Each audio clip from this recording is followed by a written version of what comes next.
നിന്റെ ഉദ്ദേശം എനിക്ക് മനസ്സിലായടാ. ഇതൊക്കെ ഇപ്പൊ തന്നെ വേണോ? അല്ലല്ല, ഇപ്പൊ തന്നെ വേണം, അല്ലെങ്കിൽ ശരിയാവില്ല.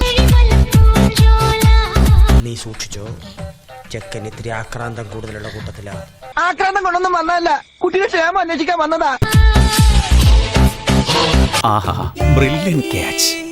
ഫോട്ടോ എടുത്തത് ഫേസ്ബുക്കിലിടാൻ ഇക്കാന്റെ ഈ സ്നേഹം നാട്ടുകാർ മുഴുവൻ അറിയട്ടെ.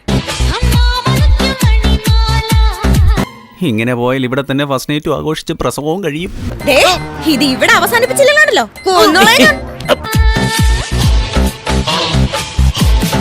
ചേട്ടാ, ന്യൂ ജനറേഷൻ പിള്ളേർ ലൈൻഡാണ്. പിടിക്കേണ്ടടുത്ത് തന്നെ പിടിച്ച് നീ വീണ്ടും നുഴഞ്ഞു കേറിയല്ലേ? എന്താ അക്രമായി കാണിക്കണേ? ആരെങ്കിലും കണ്ട മാനം പോവില്ലേ? ഇന്നവർ പിന്നാമ്പറം കാണിച്ചു, നാളെ ഉമ്മറം കാണിച്ചാലോ?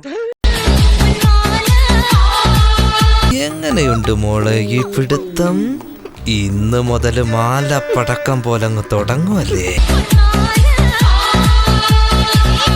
അല്ല, കുണ്ടി ഒന്ന് അടിച്ചു തരണം. എന്താ മോനെ, കല്യാണയെ കുറിച്ച് വീട്ടിൽ വെച്ച് വന്നോട്. ഇവൻ എന്റെ കൂട്ടുകാരനായതുകൊണ്ട് പറയണല്ല. ഇതുപോലൊരു കിണ്ടി എന്റെ ജീവിതത്തിൽ ഞാൻ കണ്ടിട്ടില്ല. ഇതൊരു കിണ്ടി എന്ന് പറഞ്ഞാൽ 1.5 കിണ്ടി വരുന്നേ. ഓ, ഒരുപാട് വലുതായാലും പാടാന്നേ, എടുത്ത് പെരുമാറണ്ടല്ലേ. ബാക്കിലാണല്ലോ ഇവന്റെ ഫീലിങ്സും. ഗ്ലാമറിനൊന്നും ഒരു കുറവുമില്ല, എന്നാലും എല്ലാത്തിന്റെ ബാക്ക് പഞ്ചറാണല്ലേ. പാശ്ചാത്യ സംസ്കാരം ലണ്ടനിൽ നിന്ന് വരികയാണോ? എന്റെ രീതി ഇങ്ങനെയാ. മോശം. അവർക്കോ സംസ്കാരമില്ല, നമ്മളതുപോലെ ആവണോ? വേണ്ട.